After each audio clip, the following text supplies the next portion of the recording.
This right here is the Chinese luxury crossover, fully electric HiPhi X.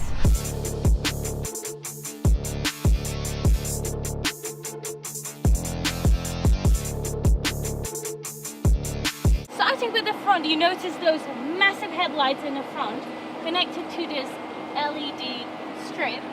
These ones right here, the big ones, can actually display a variety of images from smiley faces to thumbs up, thumbs down. It can have hearts, and actually if you stop on the zebra crossing, there is an image of a walking person right here. We've got 22-inch massive wheels right here with the air suspension, so you're barely gonna feel any bumps. It's a little Human Horizon HiPhi X Founder Edition. There is no door handles, as you might realize, but there's only these two buttons, but we will try them once we go inside of the car. And you might realize this car is absolutely huge. It's 5.2 meters long, so it's somewhere between an E-Class and an S-Class, which is crazy for a crossover. So you have those cool LED lights there, and the light bar goes all the way here with the red lights under the logo, which is really cool. It gives it that futuristic look from the back. There is a cool way to open the trunk.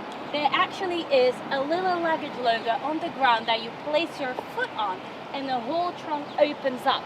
You can't see it now because it's too bright outside, so we'll just open it manually. This is actually a 6-seater, which means there's 3 rows of seats, and I found a little teeny weeny disappointing thing about it. So once you open it, you still have enough cargo space in here, but as you have a crazy electric car, you would expect to just press a button and the seats would fall down. No, you have to do it all manually, like the good old times. And this is how you charge your car. Press of your finger, opens up, and you plug it in because it's fully electric. As I told you, you won't find any door handles on this car. So what there is, there's a button to open the front and the back door. So you press the button, the suicide door comes out, but not fully. And that's because I'm standing in its way. So there's a sensor that will not allow the door fully open unless there's someone parked next to you or you are standing next to the door. So you just have to press it again. Something that is crazy is that you can open the door all the way here. But I'll show you how this whole seat moves so you can get comfortably at the back 3rd row seat. So I'll come from here and watch the seat moves. You press one button, the whole seat goes right, the front seat goes front, and the whole seat slowly moves. That's cool. That's cool. And there is no headspace. So someone who's over 170 will be literally hitting their head. I'm 171 and I'm literally touching that. But there is also no window on the side, there's just a mirror, so it's a little claustrophobic. There is this cool armrest and all these buttons to make your drive enjoyable. So you can move your seat back, and as you do that, you can make your footrest come up, and then just keep moving your seat into sleeping position, which is really cool. That's a lot of space for a crossover. And you just have a nappy, and of course the cool armrest to support you. And there's 2 ways to close these doors, 3 ways actually, from the inside, from the outside, and with the key. So what I want to do is I want the Gullwing type of door come down. I press the button. There is space. I was scared it's gonna hit me. And this button to close that door. This right here, it's called One Touch Comfort Mode. And what it does is that you can control your air conditioning here, your fan, heating of the seats, cooling of the seats, the chair, everything. Open and close the windows from here. We have touch lights right here, so you can have that. So see this button right here? I can go right.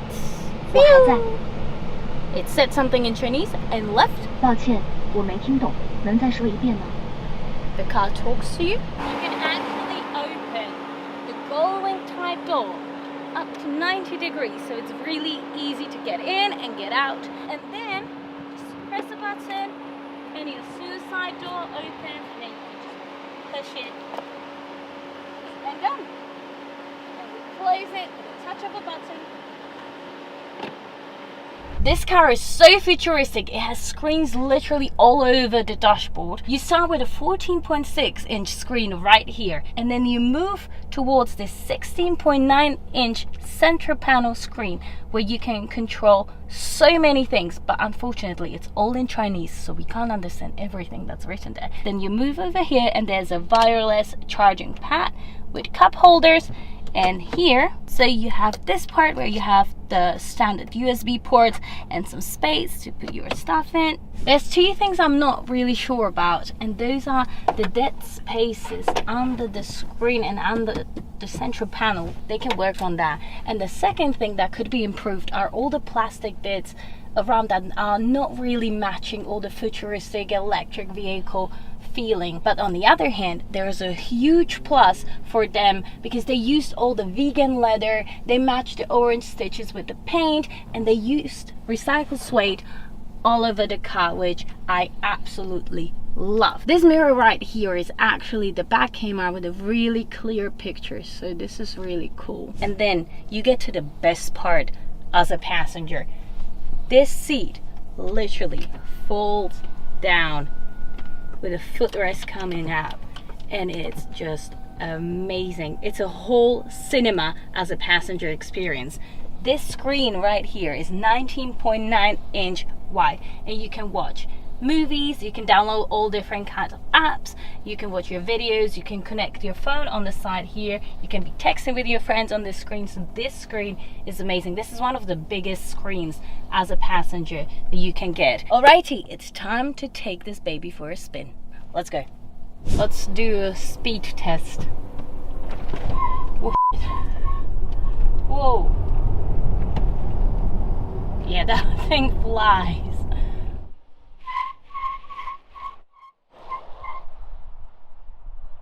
So there is a front and rear motors producing 598 horsepower, which is crazy for a car this long, and weighs 2,500 kilos.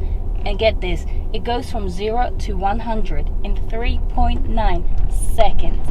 This is not your everyday mama car, I tell you that. This thing flies.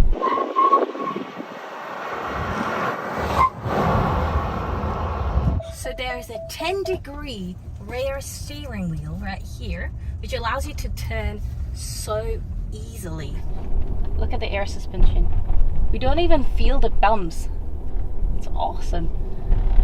It's really good for a Chinese Tesla, I tell you that. But not with the price tag. Or maybe yes, you guys let me know in a comment, because this thing started at 800,000 RMB, which is literally $120,000. So would you buy a Chinese Tesla for $120,000?